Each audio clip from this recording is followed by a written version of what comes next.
Hello everyone, this is Achinta Mehdi.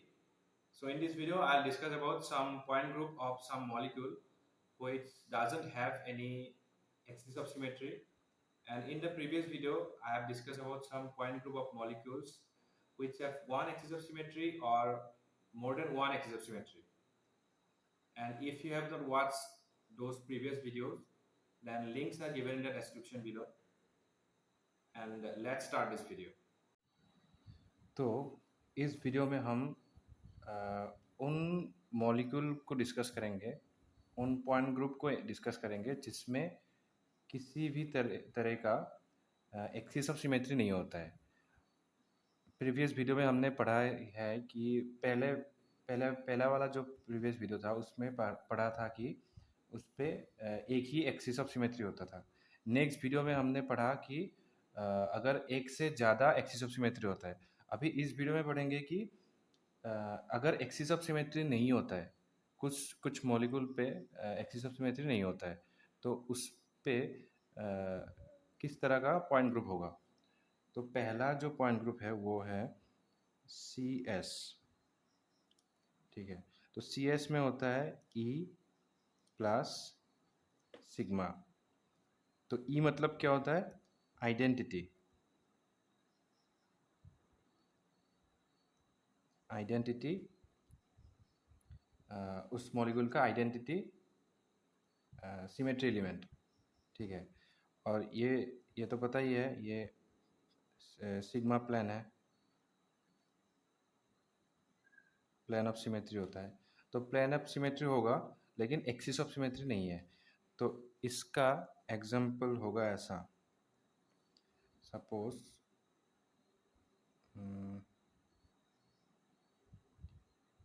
B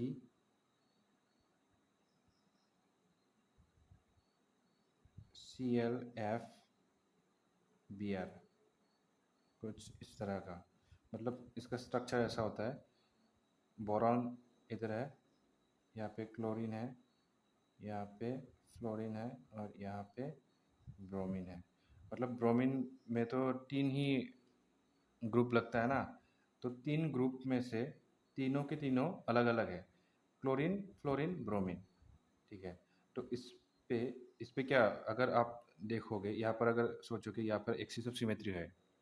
ठीक है, axis of symmetry अगर ऐसा होता तो क्या होता, ये क्लोरीन इधर आ जाता ब्रोमीन के जगह पे, ब्रोमीन फ्लोरीन के जगह पे आ जाता, फ्लोरीन क्लोरीन के जगह पे आ जाता। लेकिन ये जो ग्रुप अलग अलग है ना, तो इसलिए अगर इसको हम ऐसे एक्सिस इमेजिन करें, ऐसे ऐसे एक्सिस है, तो ये यहाँ पे आ जाएगा, ये यहाँ पे आ जाएगा। मतलब C3, अगर C3 एक्सिस ऑफ सिमेट्री हम अप्लाई करेंगे इस पे, तो क्या होगा, ब्रोमीन सॉरी बोरॉन यहाँ पे, ये फ्लोरीन यहाँ पे आ जाएगा, फ्लोरीन, ये क्लोरीन यहाँ पे आ गया, क्लोरीन, और ये ब्रोमीन इधर आ गया। तो अब देख सकते हो ये वाला मॉलिक्यूल और ये वाला मॉलिक्यूल अलग अलग है, डिस्टिंग्विजिबल है। तो हम क्या बोल सकते हैं, यहाँ पे C3 एक्सिस नहीं है। ठीक है, तो यहाँ पे कौन सा सिमेट्री एलिमेंट होगा? आइडेंटिटी सिमेट्री एलिमेंट होगा। तो आइडेंटिटी तो सब मॉलिक्यूल में होता है कि नहीं? तो आइडेंटिटी मतलब क्या, ये जो मॉलिक्यूल है इसका जो आइडेंटिटी है वही इसका आइडेंटिटी सिमेट्री एलिमेंट है। तो वो तो सब मॉलिक्यूल में होता है, तो इसका क्या होगा, आइडेंटिटी होगा प्लस, और क्या हो सकता है, ये बोरॉन क्लोरीन ब्रोमीन फ्लोरीन, ये चारों के चारों एटम एक ही प्लेन पे है, ये प्लेनर मॉलिक्यूल है, ये प्लेनर मॉलिक्यूल है। तो प्लेनर मॉलिक्यूल है मतलब क्या, ये चारों के चारों एटम एक ही प्लेन पे है। तो अगर ऐसा है, सपोज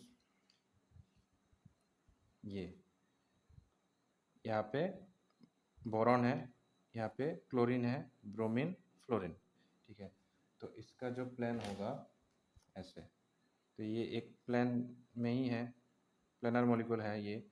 तो अगर ये प्लेन ऐसा है तो ये क्या करेगा, ये प्लेन ये चारों एटम के बीच में से ऐसे, बीच में से जाएगा ऐसे, बीच में से ऐसे काट के जाएगा। तो काट के जाने के बाद क्या होगा, तो दोनों तरफ एक जैसा मॉलिक्यूल ये मॉलिक्यूल है, ये एटम है, एटम के बीच में से जा रहा है प्लेन, तो दोनों तरफ तो एक जैसा ही पार्ट होता है ना, तो हम बोल सकते हैं कि यहाँ पे एक प्लेन है, यहाँ पे ऐसे प्लेन जा रहा है, ठीक है। तो और प्लेन तो है ही नहीं, अगर ऐसे प्लेन इमेजिन करो, ऐसे ये प्लेन इमेजिन करोगे तो क्या होगा, ये बोरॉन और ये फ्लोरीन, ये तो इन दोनों के बीच में से जा रहा है, लेकिन यहाँ पे देख सकते हो ये क्या है, यहाँ पे है बोरॉन, यहाँ पे फ्लोरीन है, सॉरी यहाँ पे ब्रोमीन है, यहाँ पे फ्लोरीन है, तो इसका रिफ्लेक्शन तो अलग अलग होगा ना, यहाँ पे ब्रोमीन का रिफ्लेक्शन यहाँ पे नहीं होगा क्योंकि यहाँ पे फ्लोरीन है, और फ्लोरीन का रिफ्लेक्शन यहाँ पे आना चाहिए, यहाँ पे फ्लोरीन होना चाहिए, लेकिन यहाँ पे तो फ्लोरीन नहीं है, यहाँ पे ब्रोमीन है, तो हम क्या बोल सकते हैं, ये वाला प्लेन नहीं है, ये वाला प्लेन भी नहीं है, ये वाला प्लेन भी नहीं है, बस एक ही प्लेन है ऐसे ऊपर या नीचे, कुछ भी बोल सकते हो, ऐसे बीच में से जा रहा है, ठीक है। तो इसमें क्या होगा, आइडेंटिटी एलिमेंट होगा और एक प्लेन होगा, ठीक है। इसको हम ये बोल नहीं सकते कि ये हॉरिजॉन्टल प्लेन है या वर्टिकल प्लेन है, क्यों नहीं बोल सकते, क्योंकि यहाँ पे एक्सिस ऑफ सिमेट्री है ही नहीं, ठीक है, प्रिंसिपल एक्सिस है ही नहीं, अगर प्रिंसिपल एक्सिस होता तब हम बोल सकते कि वो मे बी हॉरिजॉन्टल एक्सिस है, हॉरिजॉन्टल प्लेन ऑफ सिमेट्री है या वर्टिकल प्लेन ऑफ सिमेट्री है, ठीक है। तो हम डायरेक्ट ऐसे बोल सकते हैं कि यहाँ पे ई और प्लेन ऑफ सिमेट्री है, तो इसको हम बोलेंगे सी एस। तो ये जो मॉलिक्यूल है इसका पॉइंट ग्रुप क्या होगा, सी एस, ठीक है। अभी नेक्स्ट जो पॉइंट ग्रुप है वो है सी आई। सी आई में क्या होता है, ई प्लस आई, ई तो हमको पता ही है, वो आइडेंटिटी एलिमेंट है, और आई क्या है, सेंटर ऑफ इन्वर्जन। तो इसका एग्जाम्पल क्या हो सकता है, तो ये मॉलिक्यूल हो सकता है कार्बन 1 कार्बन 2, ठीक है। इस कार्बन 1 पे और ये 2 है, तो कार्बन 1 पे ये क्लोरीन मॉलिक्यूल है, क्लोरीन, ये दोनों कार्बन जिस प्लेन में है उसी प्लेन में ये भी क्लोरीन है, और ये वाला क्लोरीन भी उसी प्लेन पे ही है, ठीक है। तो ये प्लेनर जैसा दिख रहा है। उसके बाद ये जो हाइड्रोजन है ये प्लेन के ऊपर है, ठीक है, ऊपर है हाइड्रोजन, और ये फ्लोरीन प्लेन के नीचे है, उस तरफ है, ठीक है। ये अगर प्लेन है, प्लेन पे क्लोरीन कार्बन कार्बन क्लोरीन है, तो इस पे देखो ये जो आइडेंटिटी एलिमेंट है वो तो सब मॉलिक्यूल में होता ही है, वो देखना है ही नहीं, तो हमको पहले तो पता है ई एलिमेंट होगा ही, सिमेट्री एलिमेंट होगा ही, हमको देखना है आई कहाँ पे है, आई सेंटर ऑफ इन्वर्जन कहाँ पे है, वो आपको मिलेगा यहाँ पे, इस पॉइंट पे, ठीक है। इस पॉइंट पे कैसे है, इस पॉइंट के इस कॉर्नर तक अगर ऐसे ड्रॉ करोगे, इमेजिन करो एक लाइन, ये जितना लेंथ होगा इस पॉइंट से क्लोरीन तक, ठीक है, क्योंकि ये तो प्लेन पे ही है, क्लोरीन कार्बन कार्बन क्लोरीन, ये एक प्लेन में ही है, तो क्या होगा, इस पॉइंट से मतलब ये सेंटर से क्लोरीन तक जितना डिस्टेंस होगा उस उतना डिस्टेंस हमको ऑपोजिट डायरेक्शन में भी आना है, ये वाला एक डायरेक्शन हो गया, ऐसे एक डायरेक्शन हो गया, इस डायरेक्शन के ऑपोजिट डायरेक्शन में जाना है और उतना ही डिस्टेंस जाना है। अगर उतना डिस्टेंस डिस्टेंस जाने के बाद अगर हमको सेम एटम मिल गया तो हम बोल सकते हैं कि वो पॉइंट सेंटर ऑफ इन्वर्जन है। तो सेम डिस्टेंस ऑपोजिट डायरेक्शन में आते हैं, ऐसे सेम डिस्टेंस पे ये क्लोरीन मिल गया हमको, ठीक है। तो ऑपोजिट डायरेक्शन और सेम डिस्टेंस पे क्लोरीन है, तो ये वाला पॉइंट सेंटर ऑफ इन्वर्जन है। उसी तरह बाकी जो लिगेंड है ना उसको भी देखना होगा, तो ये हाइड्रोजन प्लेन के नीचे है और ये वाला हाइड्रोजन प्लेन के ऊपर है, तो इस वाले हाइड्रोजन से इस वाले हाइड्रोजन तक ये पॉइंट से जाना होगा, ऐसे ये वाला हाइड्रोजन मिल गया हमको, मिल गया, और इस फ्लोरीन से इस फ्लोरीन तक, ये वाला फ्लोरीन नीचे है, ये वाला फ्लोरीन ऊपर है, तो इस फ्लोरीन से ये वाला और ये। तो हमको क्या मिल गया, इस पॉइंट से सेम डिस्टेंस पे फ्लोरीन है और सेम डिस्टेंस पे फ्लोरीन, ये वाला फ्लोरीन है, ये 1 है, ये 2 है सपोज। तो ये नीचे है, ये ऊपर है, ठीक है। और ये वाला हाइड्रोजन ऊपर है, ये वाला हाइड्रोजन नीचे है। तो ऊपर से ऐसे जाके इस पॉइंट को क्रॉस करके नीचे जाके प्लेन के उस तरफ ये वाला हाइड्रोजन मिल गया हमको। तो ये जो डिस्टेंस और ये जो डिस्टेंस सेम होता है और डायरेक्शन ऑपोजिट होता है, ठीक है। तो हम ये बोल सकते हैं कि ये वाला पॉइंट जो है ये सेंटर ऑफ इन्वर्जन है। तो इस मॉलिक्यूल में क्या है, सेंटर ऑफ इन्वर्जन है। तो ऐसे मॉलिक्यूल में जहाँ पे कोई एक्सिस ऑफ सिमेट्री नहीं होगा, अगर सपोज करो यहाँ पे एक एक्सिस है, सपोज ये वाला एक्सिस ऐसे जा रहा है, मतलब ये कार्बन या ये कार्बन के बीच में से, ये जो बॉन्ड है ना, इस बॉन्ड के बीच में से जा रहा है, ऐसे इमेजिन कर रहे हो आप, ठीक है। और ये सोच रहे हो कि ये C3 है। क्यों क्यों C3 क्यों बोला मैंने, क्योंकि ये जब इस एक्सिस पे ये जब मॉलिक्यूल घूमेगा क्या होगा, ये क्लोरीन यहाँ पे आ जाएगा, ये फ्लोरीन यहाँ पे आ जाएगा, ये हाइड्रोजन यहाँ पे आ जाएगा। तो ये घूमने के बाद ये यहाँ पे आ गया, ये फ्लोरीन यहाँ पे आ गया, ये हाइड्रोजन यहाँ पे आ गया, ठीक है। तो इसका जो कन्फर्मेशन मिलेगा हमको वो कैसा होगा, ये ऐसा होगा, ये क्लोरीन यहाँ पे आ गया, क्लोरीन हो गया, ये फ्लोरीन हाइड्रोजन पे आ गया, मतलब प्लेन के उस तरफ, ये फ्लोरीन हो गया, और ये हाइड्रोजन ऊपर ये प्लेन पे आ गया, क्लोरीन की जगह पे हाइड्रोजन। तो आप देख सकते हो ये यहाँ पे अलग है।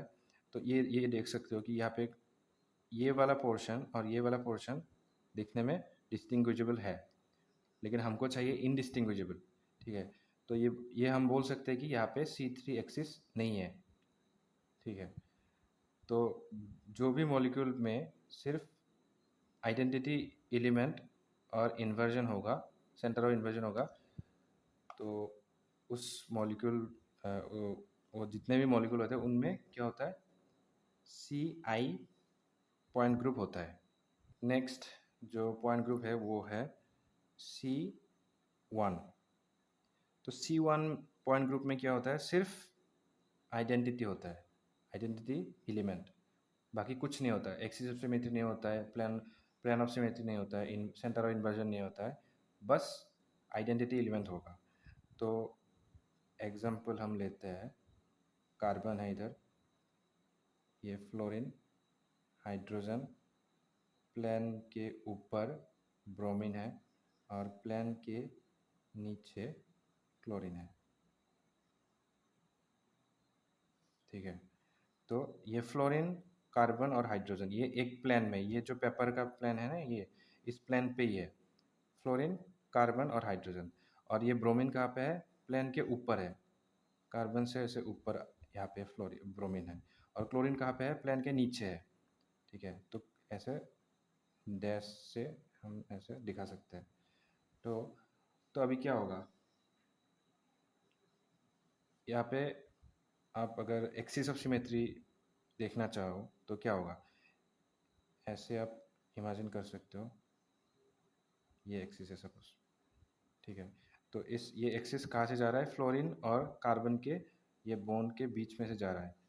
तो ये अगर हम इसको इसको घुमाएंगे तो कितने सारे लिगेंड है यहाँ पे, 1 2 3, तो ये होगा C3 है।